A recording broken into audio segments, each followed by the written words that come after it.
Welcome to the V-Twin Visionary Motorcycles and Mayhem podcast, powered by Rockford Fosgate.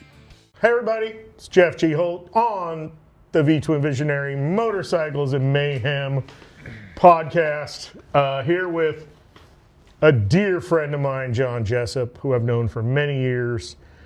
Wow, it's been a long time. It has been.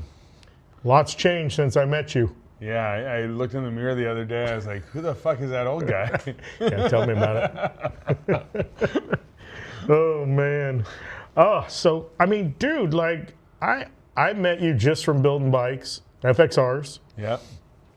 A long-ass time ago. Your story is pretty crazy. From the time your childhood, young adulthood, building bikes, opening your own shop, that fail, we'll get through everything. All but, right. I met you when I was the editor of Hot Bike. You were building some really cool bikes.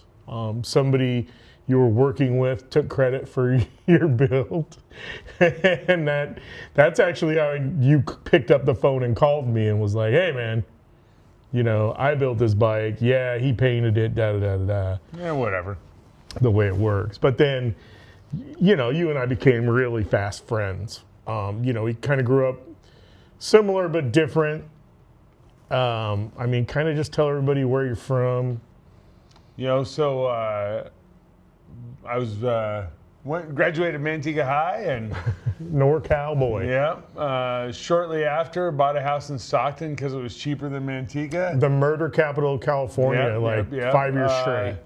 Somehow, some way, my grandmother was able to co-sign to get me to buy. I got married and bought a house, and she helped me do that. Thank God. And I love that. That marriage lasted 5 months and 28 days, but I still have the house. It was good while it lasted. Yep. But yeah, just from Central Valley, California, and that's. You grew up on the streets. I'm not going to mince words. We talked about how you grew up. Your grandma was trying to hold you and your brother down, and you were a little wild growing up. And I wasn't too bad. I was just always on my skateboard 24/7. Right.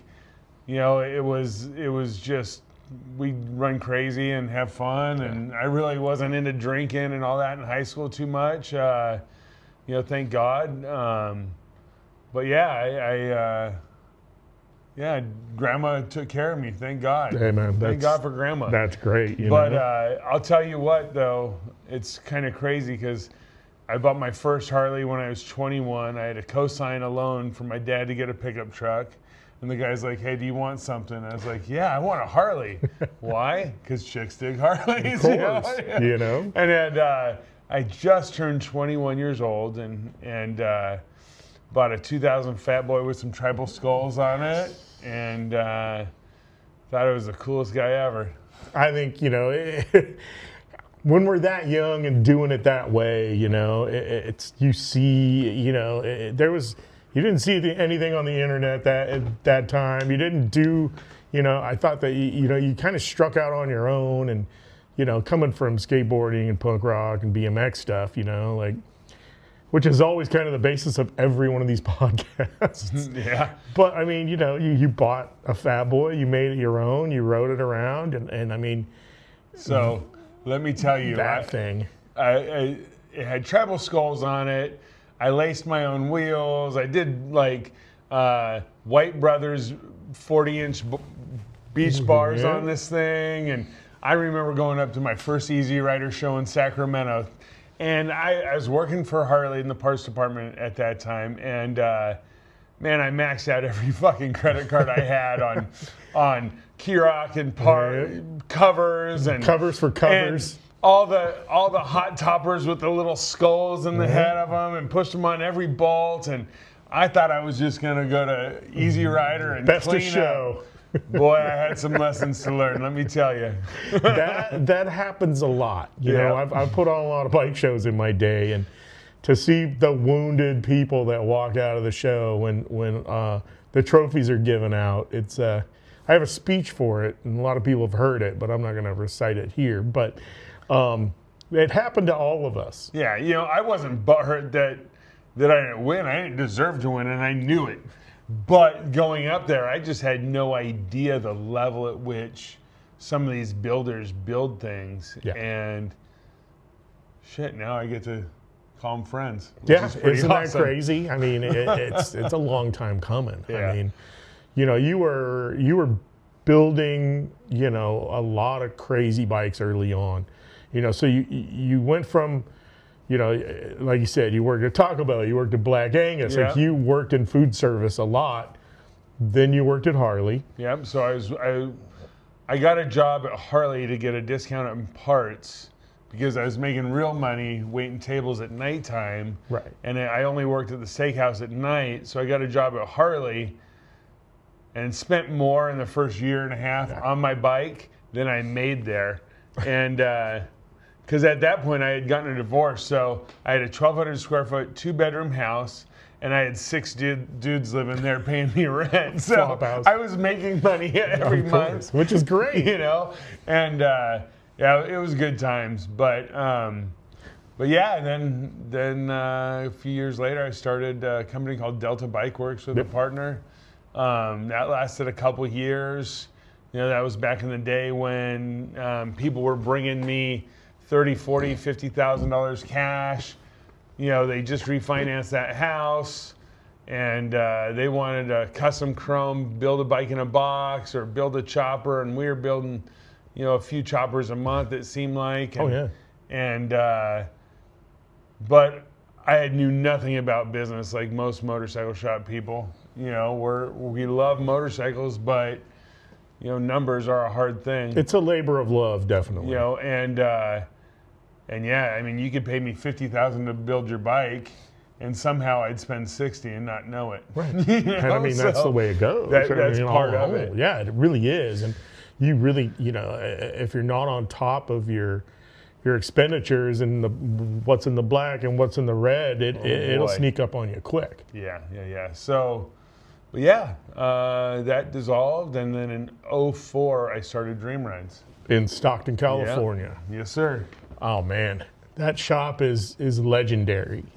I went there first, man. I couldn't believe how big it was.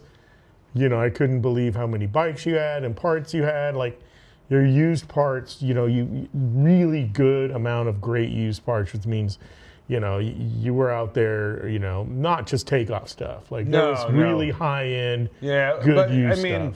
Really, the roots of that were in late 2007. We had got back from the Bonneville Salt Flats. We were racing out there, and I had taken a deposit on a G² motor. So for those of you who don't know, G² was a company George Bryce owned.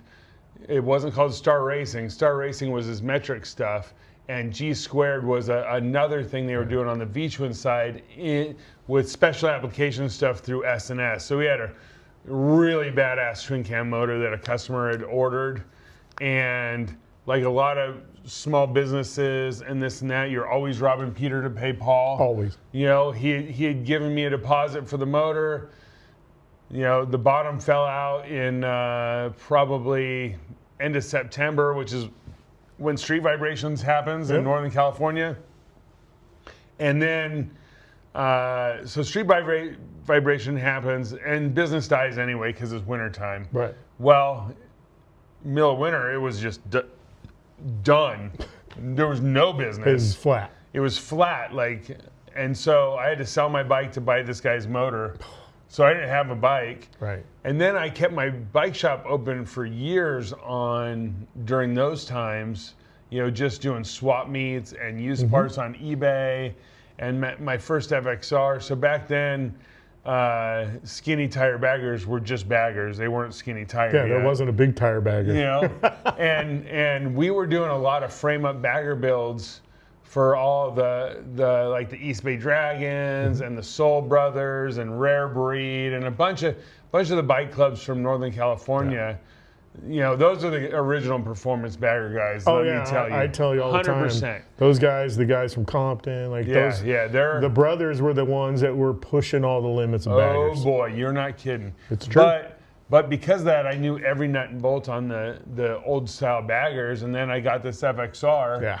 Because it was, I didn't have a motorcycle, and there was an old guy who had a 85 FXRT. I really didn't know really what an FXR even was, but he would give it to me at $100 a week. So I got the bike, and I started tearing it into it. I was like, wait, this is basically a bagger. Yeah, they're really similar. You know, I was like, the neck's different, but I wonder if the swing arm will fit. You know, and so I used parted it up big time, and I still have the bike. I got to put it back together. Next year, I will have owned it 20 years. So I'm going to do a 20-year. I can't believe I'm saying I've owned a bike for 20 fucking years. This is crazy.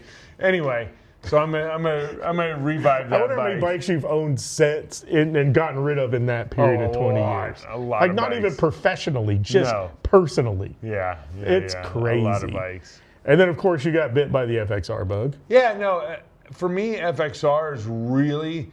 I mean, the motorcycle is amazing, but at that time, Facebook was a very positive place. Yes. And there was a Facebook page called FXRs of California, and I joined this page, and all of a sudden, it was full of motorcycle shop owners, right?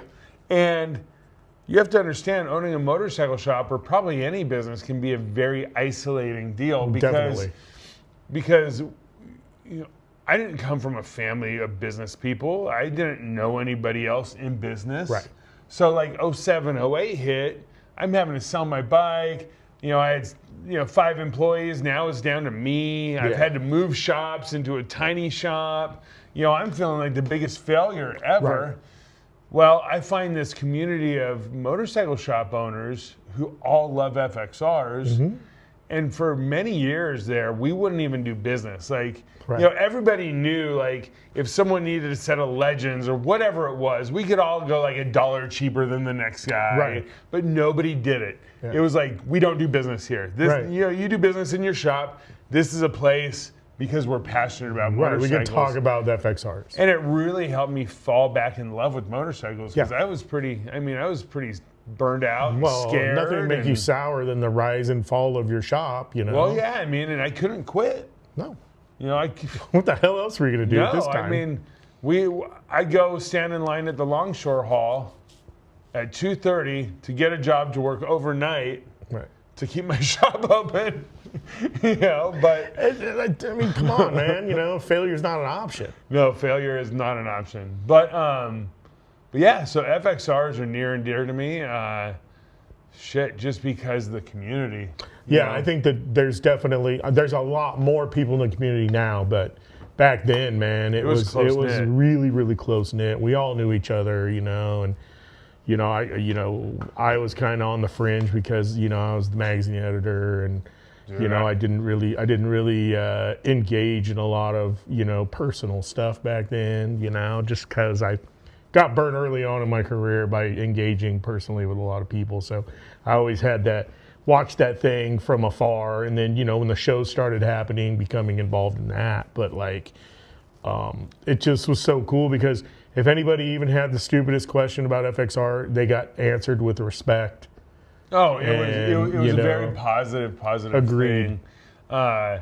And I still talk to people. The reason I live in Tennessee is because I came out in 2019 to the East Coast FXR Jam to meet people from this Facebook page that I'd probably known for a decade. Right.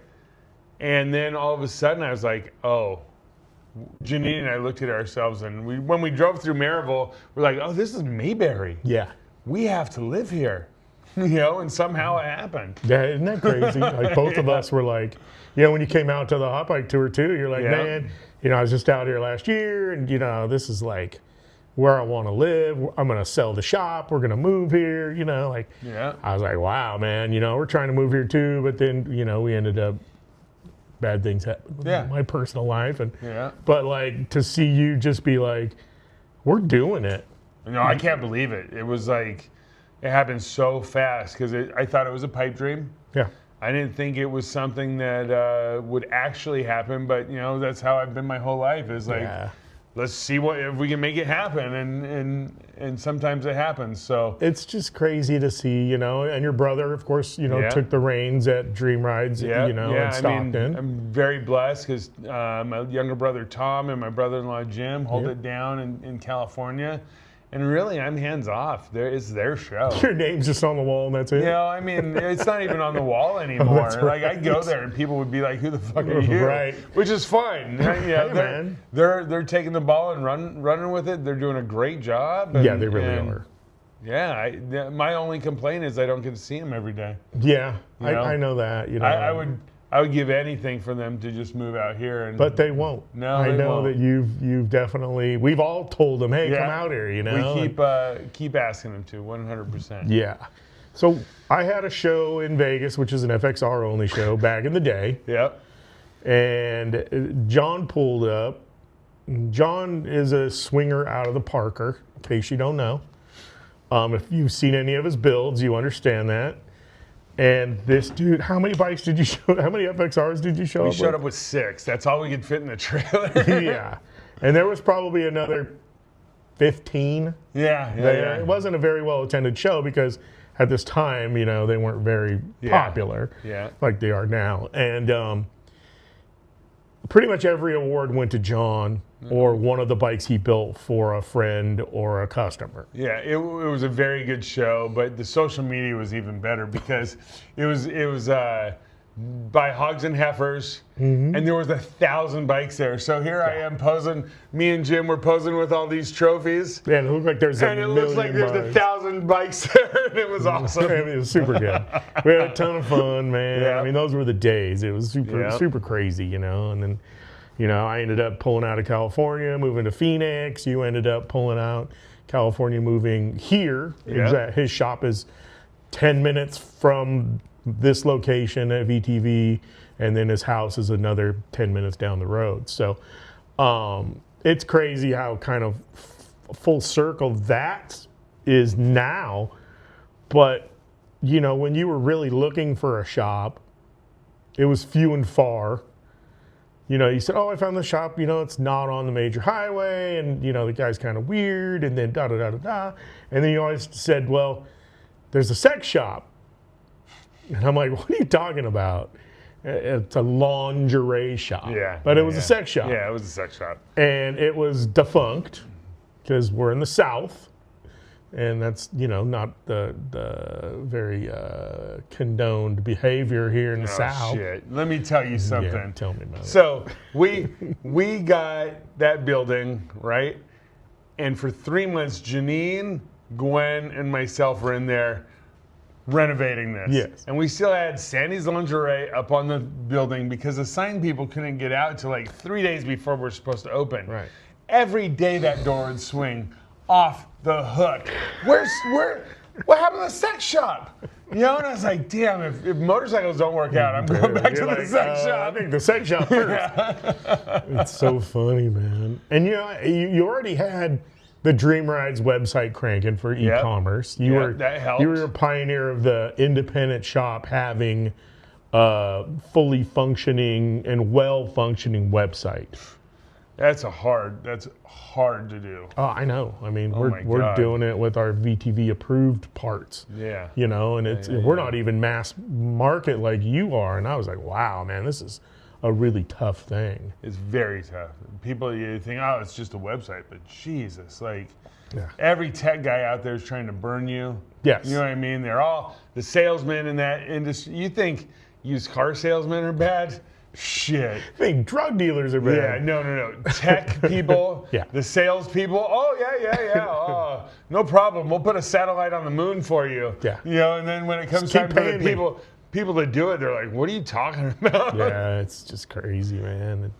But to see, you know, in that day and age, a burgeoning independent website where you're slinging cool stuff to cool people. Yeah. You know, and then you get out here and you know, it was definitely a crapshoot because, you know, we know the people here. We knew the people here needed a performance-leaning bike shop with, people who weren't just trying to sell Harley branded stuff, who actually knew how to work dyno, compared to a lot of these other independent shops where they just didn't. Nothing wrong with that, but you know. No, it's just there's different levels at which independent shops do it.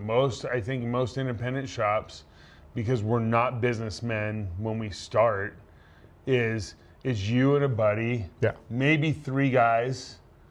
And the hard part about that is because you're just spread so thin that it's hard to make any money. You're always behind the 8 ball. It's very rough, and you got to keep trudging along until you can build enough capital to, like, okay, I'm going to have a service writer and I'm going to have all this. Right. You know, and really, man, I have 8 employees in Tennessee right now. Yeah. You know, and then myself, which I just work on my own stuff anymore, thank God. But well, I mean, you're a decision maker. Yeah. I got to do all that kind of stuff too. But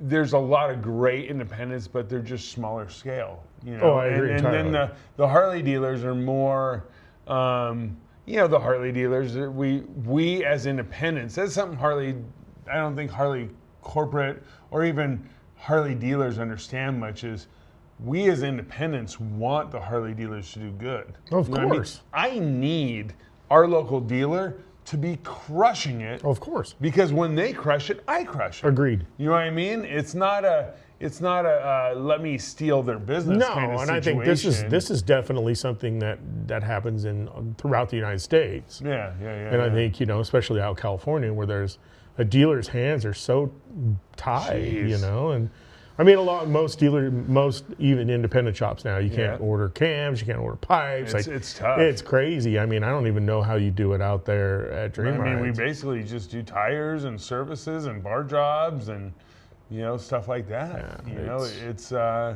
it's definitely a challenge. Yeah, I think so. You know, and like you were saying, we've discussed this a bunch. You know, the dealer versus online versus everything, and you know, you've really been able to fine tune your business because you cut your teeth out in California, came here, you know, Tennessee, and you were like, yeah, if I can work on a couple bikes a week by myself, and you know, you and Janine, and you know, maybe one other guy. Yeah, well, I had this idea that we were just going to focus on the website and, you know, have a small shop and just kind of live the easy life. Yes. Well, I didn't realize Wrong. how big the motorcycle culture is here and how much need there was for the things we do. Where, you know, like out in California, I really don't know. I know Phoenix is this way too. Yes. You can't throw a rock without hitting another bike shop. Not at all. You know, like, I mean, Stockton had 2 or 3, you know, Manteca, you know, every surrounding community had one of me. Right. You know what I mean? So to come out here and there's a cool shop, Custom Cycle Corner in Knoxville. Yep. But I mean, this is a metropolitan area of like 2 million people. How far is Burnout from here? Burnout's all 2 hours south. Right. That's all the way. They're in Ringgold, Georgia. I know. Just the other side of Chattanooga. So like, you know, it's just insane to me how few and far between we are out here. Yeah. And another thing I didn't realize, I thought I was coming to the South and, you know, property values are less, or they were less back then. Yeah. And I thought that's because people must not have any money. Oh, no. No, I was completely wrong. So out here, you can be a blue collar guy. Yeah. You can graduate high school, go to work for any number of manufacturers around here, support a family, have a boat, have a motorcycle. Your kids go to a great school. You're not stressed out about your PG&E being $1,200 a month. I know, man. Or that's electricity and gas for our non-California listeners here. But the cost of everything's less, so customers have more money to spend. Yeah, have fun. It's just it sounds so simple now, but being born and raised in California, I just thought everybody else must suck. Right. I agree entirely. You're like, okay, whatever. And you come here and you go to some dude's house and he's got, a fishing boat, pontoon boat, $100,000 pickup truck, 1 or 2 Harleys, a quad for hunting. And he works at Denso. Right. You know what I mean? Like he's not some he's not working 4 fucking jobs. No. I know, dude. Like, He's not some slack jaw, dude. Like dude knows his business. He's very, that's the kind of thing that struck me so much about coming out here and living. Yeah, it's a good place to be. It's a great place to be. My wife's a real estate agent, by the way. That's right. Come on. We're doing some fact checking on a lot of people though first before you come out. Yeah. No, but I mean even in Georgia and the Carolinas. Oh, anywhere in the South. The South is an amazing place to be. It's just misunderstood by the big city folk. Well, I mean, yeah, it's just there's we travel all over the country, right? Yes. Like you've been way more places than me. Yep. But man, I'll tell you, in the past 7 or 8 years, I've been in every damn corner of this country. Yes. And there's no place I'd rather live. I agree. Not a single place. No, I mean, dude, I told my wife, Maggie, just dig a hole out there and bury me. Yeah. I want to live here till then. And it's completely legal. You have to tell the county after they bury you that you're buried there. Yeah. Not before. Yeah. Tennessee has so much good stuff. Logical stuff. Yes. Speaking of logical stuff, I was there. Natural progressions and the logical progressions of people who have FXRs. I've had so many guys, and it's chopper guys too. Chopper guys are like, hey man, I'm only gonna ride this chopper forever. It's gonna be nothing else, and I don't want anything else. And then the chopper dudes are like, hey man, what's up with these FXRs? Yeah. And then, we all know about FXRs. If you don't, take a lesson, call John. Then you're on FXRs, and even the FXR dudes are like, man, I got it. It's super cool, And then, 2017 happened, 2018, they introduced the new Softails. Yeah. I told everybody in the world that the new Softails were better than any off the showroom floor or stock FXR and Dyna ever, and the world went insane. I got death threats. People were gonna beat me up. It was the craziest shit ever. And you were the same way. You're like, nah, no baggers for me. No, I'm not really down with that new stuff. Da da da da da. And then I roll into Dream Rides. Maggie and I were up there, and you had a brand new Softail sitting on there, blown apart. Yeah. Well, the way that happened was we were at a Drag Specialties dealer ride, and the first day I brought my red FXR. It's fuel injected, badass motorcycle. Oh, yeah. And the first day it ran great. It was amazing. The next day, it was just dumping fuel out of the injector. The whole group's getting ready to ride. Doing FXR stuff. Janine and Cheryl from Legend had decided to go do the spa that day. Yes. Well, I had bought Janine a 2018 lowrider so that she had something dependable to ride. Right. Because when you ride an FXR, you got to diagnose it while you're riding it all the time. On the fly. So she had this bike there. And so I just jumped on that, and my friend Sean Dalhashi he was with PM now he's with LA Choppers, but Sean waited for me, and man, we just ripped around the desert down in like Tombstone area, and I had the best time. It was like I was skateboarding on this bike, because any little like manhole cover at the gas station, how they kind of rise, I'm just like goosing it and bunny hopping kind of over these things, and just having the greatest time. So I got back to the thing, and I called you. Like, I had so much fun on this Softail. I'm gonna go home and buy a Lowrider S. I was like, I told you so. Yeah, I went and bought Lowrider S as it just came out, and that's when I bought what became Freebird. And, you still own it? I still own it. As a matter of fact, I'm redoing it for Daytona. I love it. It's so cool, and to see that, and you're standing. I was like, well, when you get in a road glide, you're like, no, I'm not gonna be doing that. It's just, I don't think so. And then how long did it take you till you got a road glide? Yeah, not long. So I bought a road glide when I moved to Tennessee to try and make peace with the local Harley dealer. Right. Because they were a little bent that I was here. But I was like, man, I really like everybody here, and I just want to let me support them, and I'll buy a bike, have a bike payment once again, and and bought this 2020 Tahitian Teal Road Glide, and then I fell in love with that. Yeah. Every bike, I just fall in love with them. I mean, I didn't. You know, when I was the editor of Baggers Magazine, I hated baggers. You know, it wasn't until the 2018, 19, it wasn't until the Milwaukee 8 bikes that I fell in love with it, because it was so much lighter. It was, you know, it wasn't. For me, it's the balanced motor.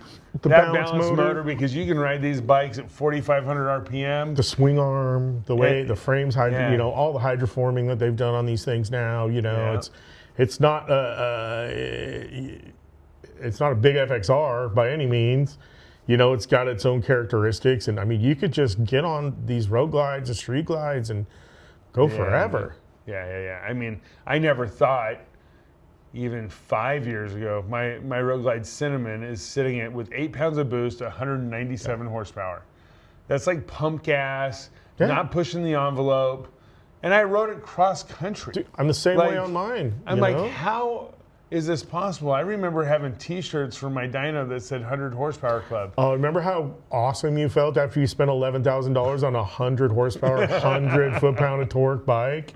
It was a mean machine. Or the motor, and it was crazy. And I mean, you know, I've got, you know, the bike over there is 206 horsepower. Yeah. The Road Glide that we just put a trash turbo on and didn't even do a cam on is 166 horsepower. Yeah, it's pretty wild. Like, it's pretty wild, you know, and you know, they're not heavy bikes by the, you know, the baggers are awesome, but I mean, my sweet spot really is the Softails. You know, I really like the ST, and you know, I'm not a big dude. I'm 5'10" on a good day.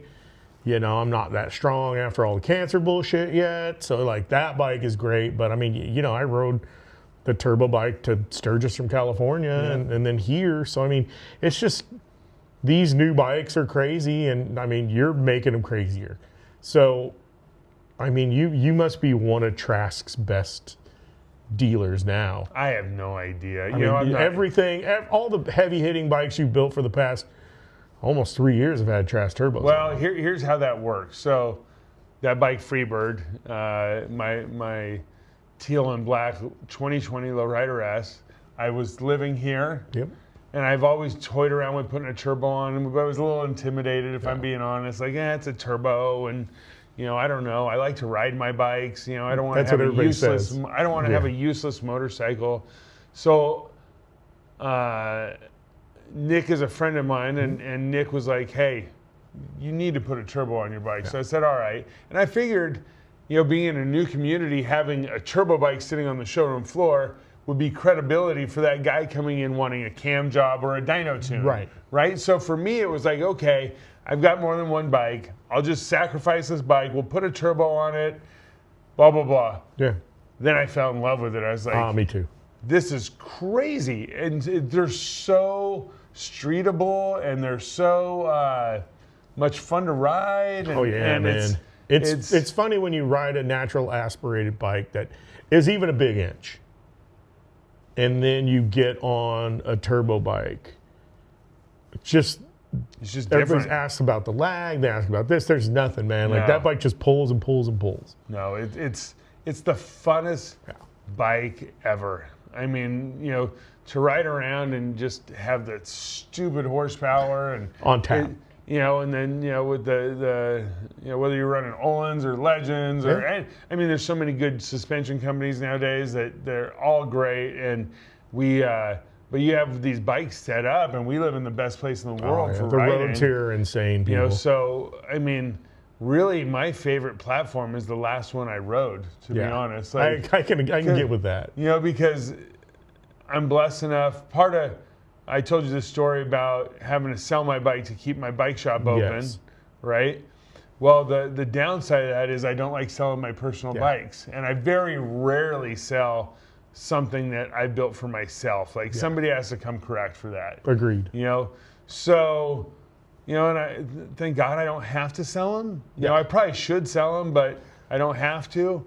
And so, like, I'll be riding my Road Glide for a long time. Yeah. And then I'll jump on the lowrider. I'm like, oh, this is my favorite one. Right. How come I haven't been riding this one? It's just the way Or I'll it jump works. on it. Oh, hey, we have a bike on the showroom floor that I want to keep. It's a it's a 98 Dyna convertible, bone stock, buck horns, and all that. I know. And I went and rode that thing the other day. I was like, this is so much fun. It has no power, but it's so much fun. Anyway, I fell in love with the first girl I kissed. Right. I fell in love with the last bike I rode. And I get that. I get that entirely, And I just think that the best thing about what we get to do with these bikes and what y'all out there are, experiencing with your personal bikes is, the freedom, B, the camaraderie you can have with other people, whether it's when you're riding them, when you're working on them, when you're hanging out in the shop with people, when you're hanging out in your own garage with people. Like, it's the family aspect, and you definitely know that. You travel a lot, you're a hamster. Yeah. We can talk about that a little bit, because that's some hero stuff, and I think that a lot of people, see a lot of hamsters out there. They don't understand the vibe, and I do. Some of my best friends are hamsters. Most of my heroes are hamsters. To be able to talk to a guy named like Donnie Smith, who's one of my favorite people. Arlen when he was alive, and Dave Perowitz. These guys are unbelievable guys, and they're legends, and they're still out there, kicking it, riding bikes, hanging out, and I mean I knew that they made a great move. When they brought you in the hamsters and, Nick Trask. I mean, you just keep going on historically.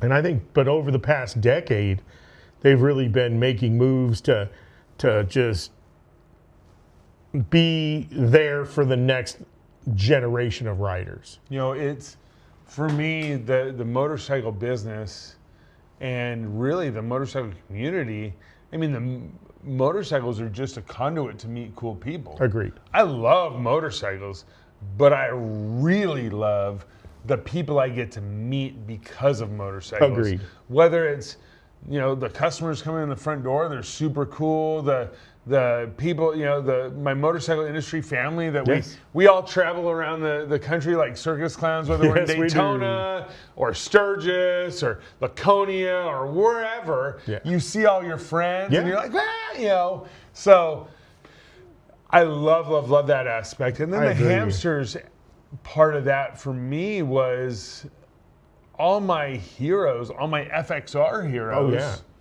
We're hamsters. I have all those baseball cards. You guys probably don't know what I'm talking about, but there's a lot. Back in the 90s, they had these baseball cards with all these different motorcycles on them, and I had them when I was a kid, and I'd just sit there before I even knew what an FXR was. Right. And then I found them again later on, and I have them hanging up in my shop at home to get inspiration for new builds. I love that so much. And I knew I never wanted to do anything else with my life other than own a shop or do something in the motorcycle industry. And there were a lot of hamsters who would achieve that. Yeah. So I figured, well, who better to hang out with than those guys that I want to emulate? Right. You know what I mean? I want to be the dumbest guy in the room. And there's a lot of really smart guys in the hamsters. Yes. And shit, having Corey Ness agree to sponsor me, I mean, that's like, I get goosebumps just thinking about that. I love Corey.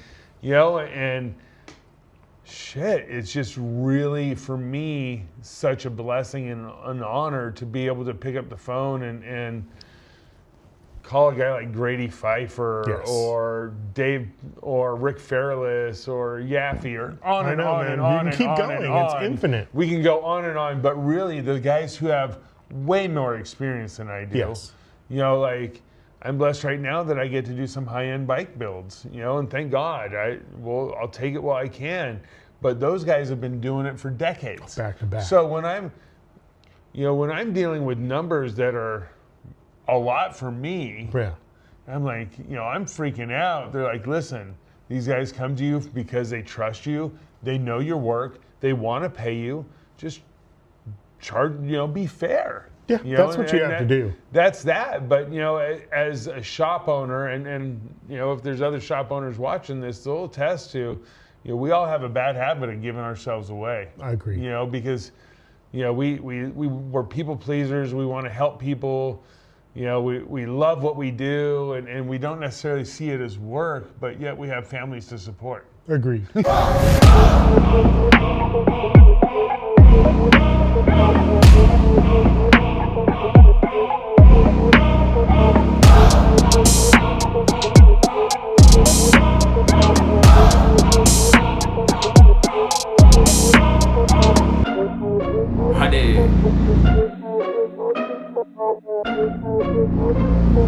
Run it.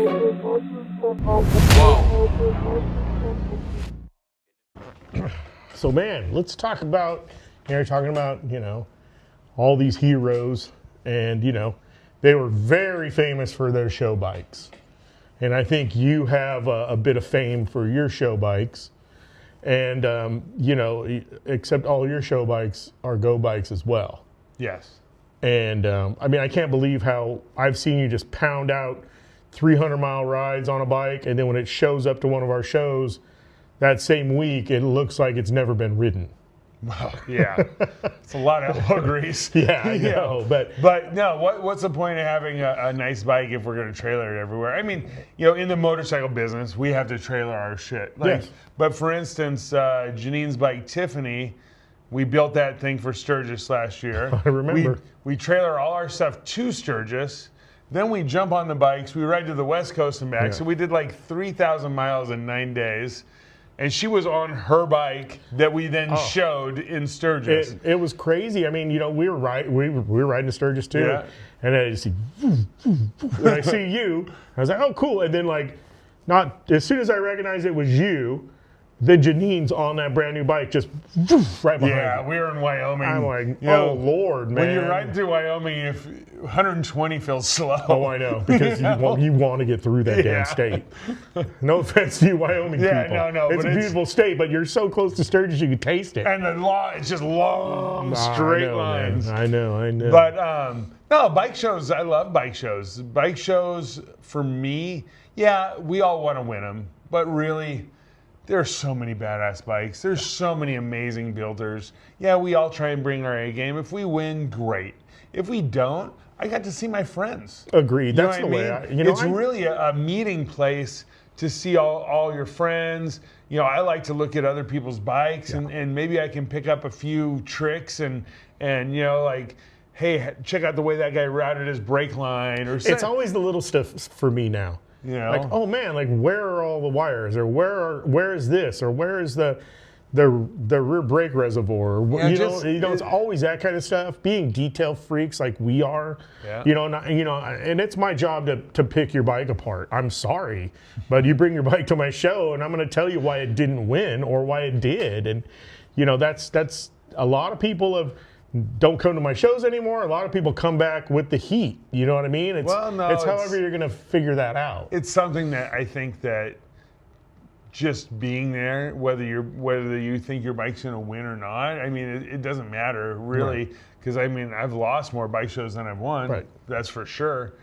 But really, just being a part of, you know, especially if you own a bike shop and you're doing cool stuff, Yeah. and you're really a part of the motorcycle industry, it's awesome to actually show up and play a part in the motorcycle industry. And I think You a know? lot of people don't understand that. You know, they're like, well, my bike's not good enough to win this show. So what? But, you know, show up, pull up, see what you're doing, hang out with people. No matter what, even the top builder, if you have a cool bike or some cool stuff on your Dude. bike, they're going to love it. There have been bikes at bike shows that maybe I didn't like the way it looked. Right. But I try and learn something from everything, you know, Agreed. because there's a lot of really talented people out there, and maybe the bike's ugly, but you know the way they put their rear master cylinder or Right. whatever it is, That's it's like, what I'm oh, saying. that's cool. Yeah, But really, I think bike shows have always just been a gathering place. It's an excuse to get together. Yes. You know, it's an excuse to get like-minded people together and have fun. That's what it's always been for me. And putting them on, I feel like I'm putting a party on that maybe somebody can win some stuff at. Yeah. But I want them to come and check it out and check out, you know, what we have going on as a brand at VTV and you know, see for me, what I love about doing these shows all around the United States, like you, because you do a lot of shows and events around the U.S., is seeing regionally what's going on.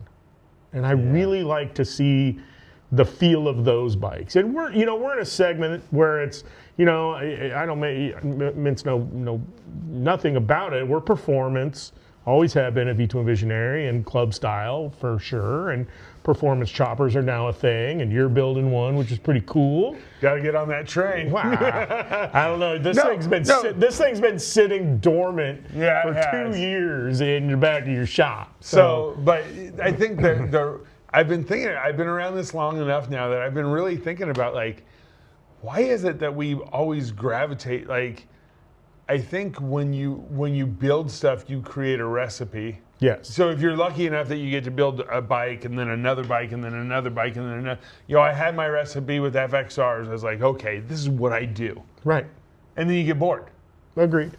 So you move on to, like, okay, here's what I do to a Softail. Here's what I do to better. Here's what and you have your recipe, and you're always trying to innovate. You're always trying to push that envelope. Right. And then, people are like, okay, let's do some choppers now. But let's do them so we can ride them cross country. Right. And there's so many people, like, I love classic choppers, No, they're amazing. I love them. I love all motorcycles. They're tight and small and rad, all the Born Freestyle bikes, if you want to call them that. Super dope. We built, the Motorycle this year, which has a Wink Eller built backup Bonneville 121-inch motor in it, and a tiny tank. It gets 62 miles to the tank full. Yeah. So that thing is just a cool guy bike around here. And, I think it always come full circle. Most of us got into this thing or were heavily influenced by Jesse James. Yeah. And the biker build-offs and things like that, and to be able to, do all that, and then now there's water-cooled bikes, and then, there's just so much things happening right now that you could take any avenue you want to build anything cool. Yeah. And for guys like us who have 200 horsepower turbo bikes and this and that, to be able to kind of take a step backwards to the simpler times in our lives, I think that's a really cool thing too. So, I mean, absolutely. I think that, with V2 Visionary, we're going to do a lot more with simpler bikes on one end of the spectrum, like you're doing right now, and then crazy ass bikes too. There's room for everything. Like watching Dan build that bike last year. Yes. Really kind of lit a fire under me to get my chopper done. I had worked with Daniel Heeman for him to build that chassis for me. Oh my God, he's an insane fabricator. Yeah, Daniel's amazing. Oh my God. And then, so I gave him my ideas, and he was able to bring them to life. I've seen this thing, people. It's just wait for it. I'll have it down. It's going to be in Sturgis because I'm going to paint for it by April 1st, I think. So, but really, man, you know what? When we were in Italy a couple years ago. Yes. And we're at MBE, and MBE is Motorcycle Bike Expo, and there's like 6 massive convention centers with all these different genres of motorcycles. And I was in the Vespa hall. Yes. And man, they got billet motors and carbon fiber this. Me, I'm a Vespa guy. Dude, like, I love Harleys because that's how I make a living. And you can have an 82 or a 62 or a 22 and keep riding them, and there's support and all that. Yeah. So that's why I think Harley's the best. But I love all fucking motorcycles. Oh yeah, me too, man. Well, you look around the shop, everything, It's whatever. But I guess, like, these guys were like, it's this or nothing, whatever. If you like pointy ape hangers, God bless you. Let's go ride. Let's have a good time. You like Indians? Go get one. Right. Yeah. Not my jam, but I don't care. Like, let's have fun. Agreed, man. But, I get it. But I think the chopper thing, I'm really excited for this chopper I'm building. You should be too, because it's nuts. Yeah, I think it's going to be a special. Every once in a while, we build a special bike, and this one is special. I've been saying that twice. We're unveiling our new road glide we built for a good friend, John Wayne. That's what I'm saying, man. And we're calling it Turbo Lover. And when you guys see this bike, it's freaking wild. Hopefully you'll see it next week on V2 Visionary. I'm trying to nail John down right now with that. every bike you build just keeps topping itself. You know, that's a tall order. I think the last FXR you built for the one that with the blue fade on the frame. That's called Heartbreaker. Heartbreaker is you know, I thought my favorite bike I ever bought that you ever built, was the one you did with Gwen, your daughter. Yeah. And that bike, just because of the story and just because of, I mean, you could eat off of it still to this day. It's a shovel head, you know, like it's so amazing. That bike is so amazing. But then you built the other FXR, and then, you know, Cinnamon was, you know, such a cool bike. You did it with the guys from OG Moto. Yeah. It was a more simplistic John Jessup bike. Yeah, it was it's a road bike. It's a banger. That being said, after doing Janine's bike, yes, and then this Tiffany's nuts, and then this new road glide we're doing, God, I got the bug to just go wild on my road glide. I'm thinking love that. I'm thinking like hot pink or just something just fucking crazy. The better, the better. But we'll see. And I got to get my chopper done first. Yes, first of all. And I mean, you know, the customer bikes you have coming in there all the time. Like, I think you're very fortunate that people from everywhere seek you out, bring you bikes, have bikes shipped in. You know, you got you know, bikes coming from Arizona. You got, of course, Kentucky. I mean, everywhere. Yeah, but you know what? That's not me. I mean, I'm the guy. You know, I'm the face of the brand. But you know what? One thing that I couldn't be more proud of is probably the number one thing I'm proud of I'm not going to say the number one thing in my life, but one of the number one things I'm proud of in my life is building a team of people who want to be at work, who I have some of the best techs in the industry between Jesse and Dan and Jake and Caleb. Yeah, man. And, you know, we just got Seth up the front counter and Ben and Matt's doing sales and Andrea. And now we have Evan doing social media. Right. Like, we built this team I of think people. it's organically happened. Yeah, absolutely. And what's funny is when you drive, I know all these people's cars, and when you drive by there, on a Sunday morning, you know, the days, you know, they don't work Sunday, Monday, but they work closed. Sunday, Monday. Well, it's pretty cool. They're in there doing their own thing, exactly. building their own stuff, just being part of the life of their. I used to own a bicycle shop in California, and we had that same vibe. And I've been around a lot of motorcycle shops. I've been involved in a motorcycle shop or two along my way that have been very dysfunctional, very backstabby, and it didn't work out for me. And to go in there and see the love, everybody's relaxed, even though they have a job to do. They're not stressed out about punching the clock. They're not stressed out about being 5 minutes late for coming back from their lunch. You know what I mean? It's just like, you see the vibe in there, and it's vibing hard.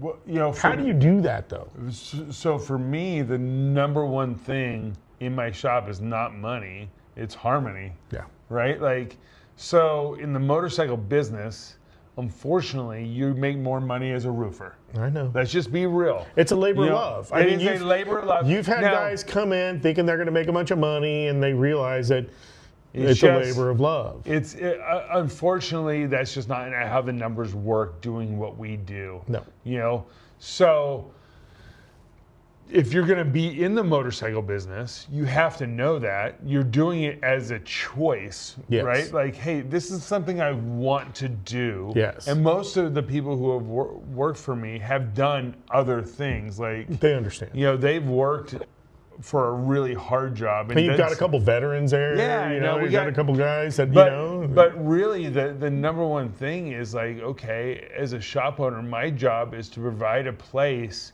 that people want to be at. Yes. Right? And if we make that the goal, okay, let's remember why we do motorcycles for a living. That's because we love them. Agreed. Right? And if you take the love away, then why are you doing it? Right? You might as well build bridges or something else. Yeah.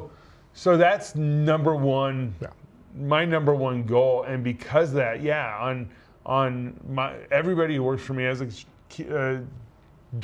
key to the door. Yeah. If they want to come in and work on their bike on their day off, I want them to. Of course. You know what I mean? That's why we do a deal. So if you work for Dream Rides... Oh, wait, listen to this, guys. This is insane. Yeah, if you work for Dream Rides, I make your bike payment. You know what I mean? So insane. That way you have a new modern bike, a Milwaukee 8 usually, that you're excited about or the employees are excited about. And now they're talking to the customers about it, and it just such works. an amazing thing. You know what I man. mean? But because of that, like, man, when at our shop, like, all the employees are on bangers. They're all badass bikes. Yeah, like they're literally in the springtime, we're doing features on V2 Visionary of every one of the bikes. They're we tried to pretty get cool. it before it started getting rainy and snowy. It didn't happen. No. And you and I, we think it's a 24/7, 365 deal. No. But there is a riding season here. Yeah. It's 9 months. But I mean, you're a very charitable guy, and you know where I'm leading into with this.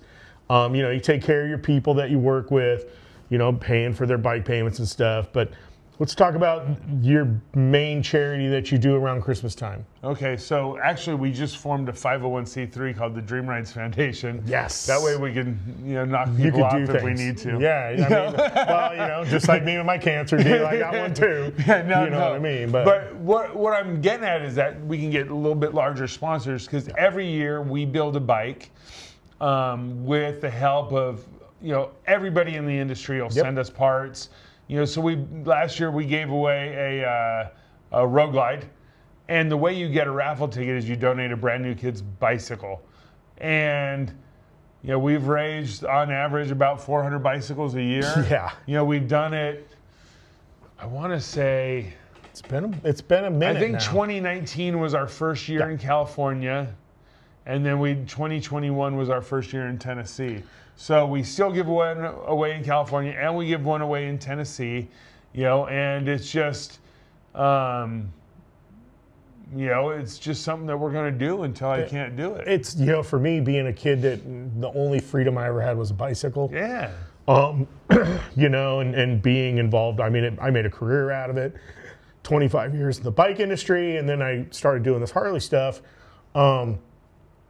It rings really true and hard with me, and I'm there making sure the kids' bike seat heights are right, and then everything's tightened right. We give them away, and I just love seeing that, man. And this is a way that these kids can ride their way out of their depression, or away from their situations, or meet up with friends and do things. You know what I mean? Like, it's just, for me, the one thing I had that got me out of the issues I was in, even when I was a young kid on drugs, screwing around, doing things like that. I always had a bicycle.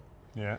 And, which led me into Harleys, which led me into this lifestyle and what we do now. And I think, it's definitely a gateway thing. And for me to be minusculely involved in what he does with this is amazing. And for you to do that for all the kids that, may not even get a gift that year. Who knows? You know what, though?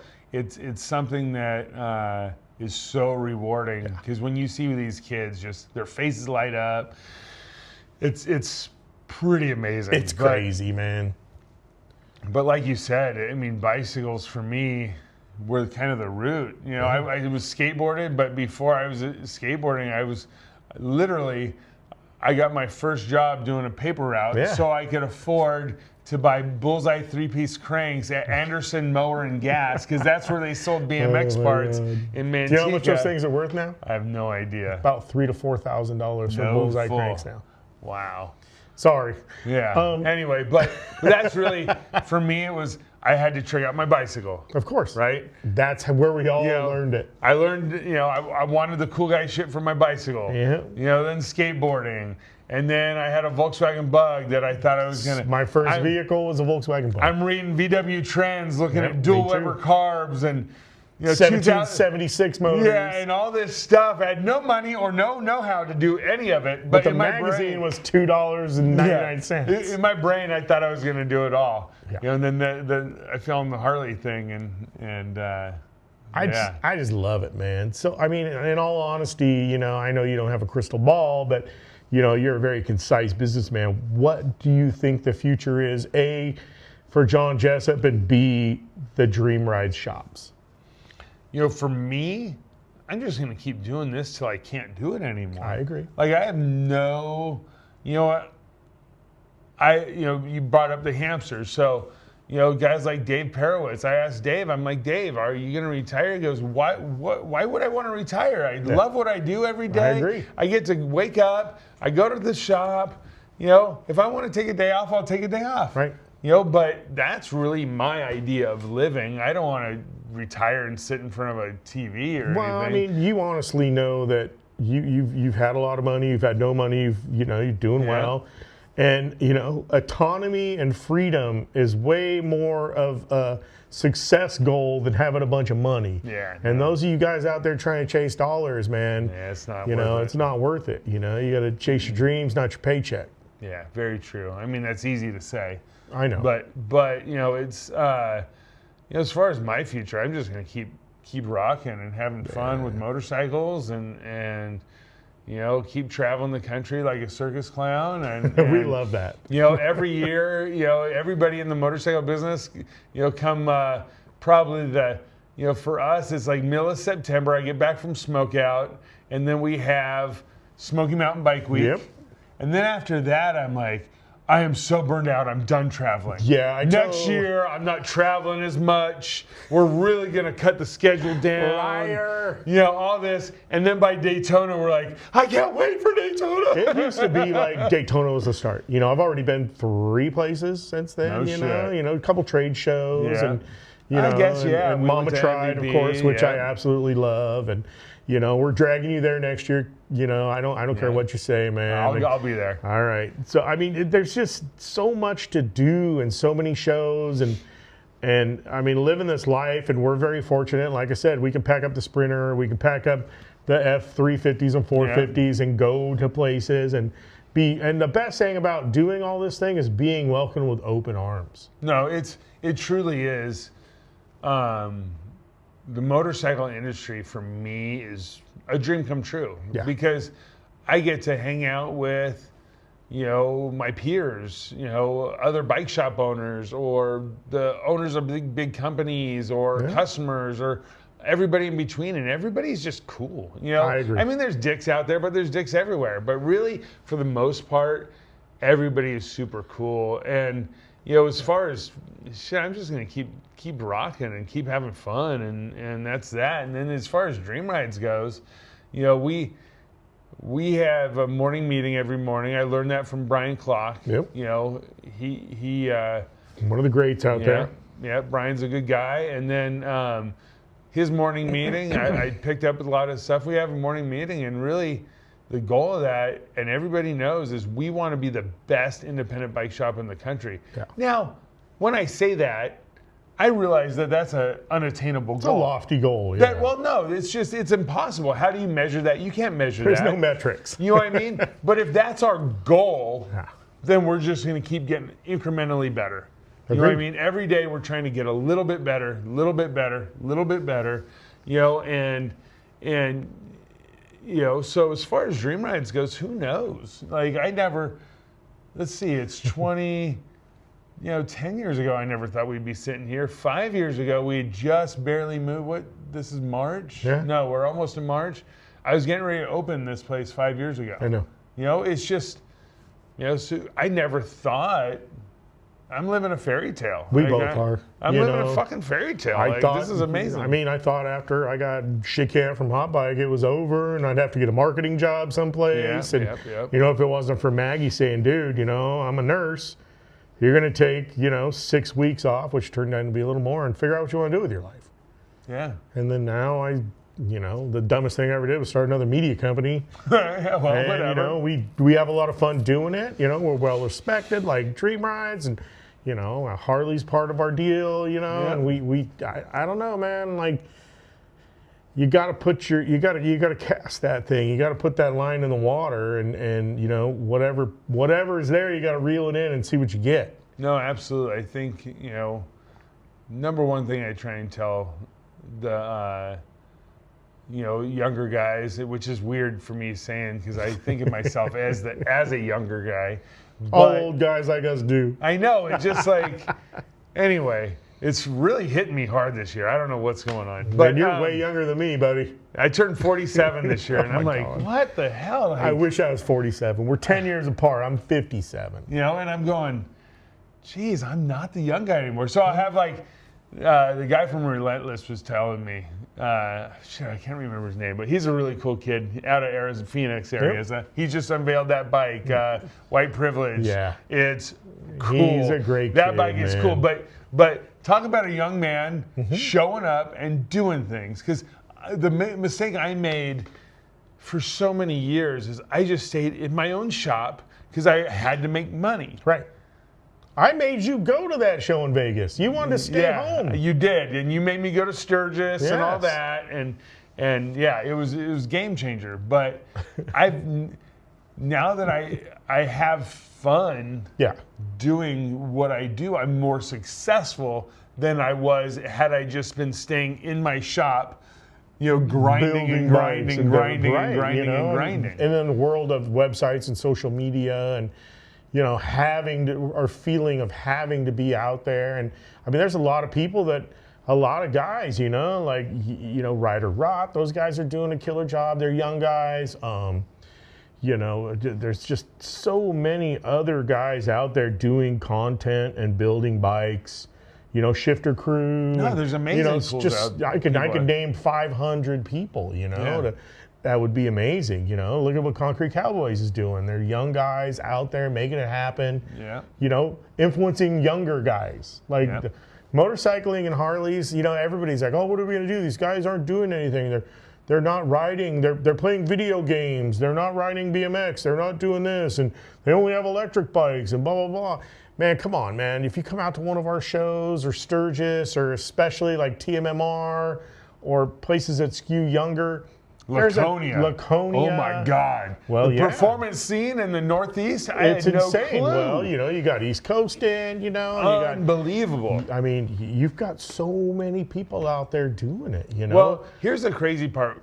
When I got my first bike, I was 21, and I went from skateboarding with all people my age to hanging out with guys who are 45. Oh, the old dudes. The old guys. 21, 45 is kind of an old guy. Yeah. And, but now, we sold a Fat Boy today for $4,500 out the door. 05 Fat Boy that, is fuel injected. Right. It's a good bike. You could buy Dynas for nothing. Yeah,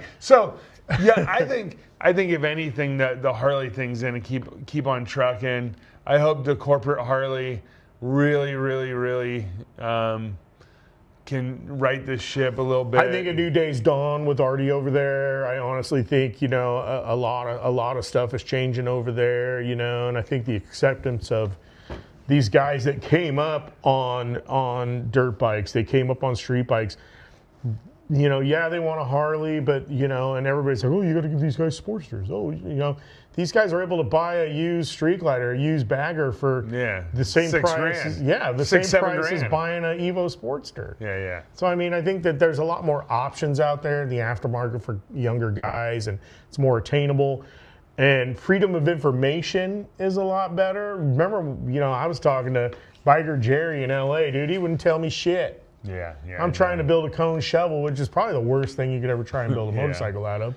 And, we share information. That's our job, and I think that, I don't do how-to videos. I'm not, all over the YouTube with the how-to stuff. We do entertaining stuff, but anybody walks into the shop and asks. We tell them, it's not, we're not gatekeeping. I'm not I gay. don't care. I don't care about that, man. No, as far as, and that's one thing I learned from the FXRs of California thing. Yes. Because when I first started my shop, the bike shop down the road, you'd see each other at the bar and you'd want to fight. Of course. And I'm like, but we're the same guy.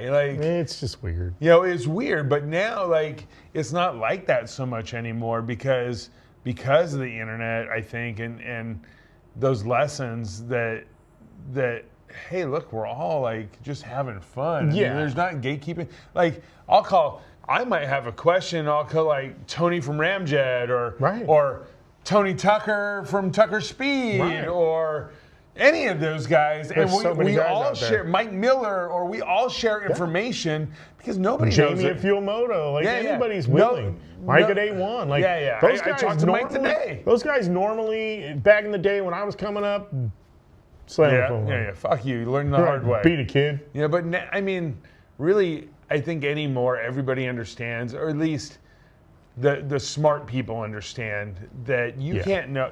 I can't have all the answers. No. No way can I have all the answers. And the internet doesn't have all the answers. And that's the worst thing you can do is look on the internet. Like, oh my God, that's Especially, don't AI how to change your oil. well, I mean, whatever. But like the problem with like the Facebook and everybody's an expert on there, and they might truly believe what they're saying, because their buddy told them, Right. you know. And so like that's where you got to be careful with the whole freedom of information thing, because we see this on a daily basis, Right. And we're willing to help people out. No, all day, every day. All day, every day. I'll accept any text. Don't ever call me. Yeah, he doesn't answer his phone. I never answer my phone. Everybody calls my wife. Yeah, if I need to get hold of Jeff, I call Maggie. Just text me, people. No, but seriously, man, I love you, and I appreciate you taking time out before Daytona to hang out in our shop and do this podcast. And, we're really early on with the podcast, and I wanted to make sure you're at least one of the first 5. Yep. Because I shot a podcast with you years ago, and the camera didn't work, and we never went anywhere with it. But I mean, you're a good friend of mine, and you've done a lot for me, and I love you so much, and I love Janine and the whole family, man, Well, thank you. and all those Thank guys over there at Dream Rides. Awesome. Well, we're bringing the heat for Daytona this year, so show up. Exactly. Or go by the shop whenever you're in Myrtle. Come by the shop and ride with us. Yes. Always stuff going on. See you, people.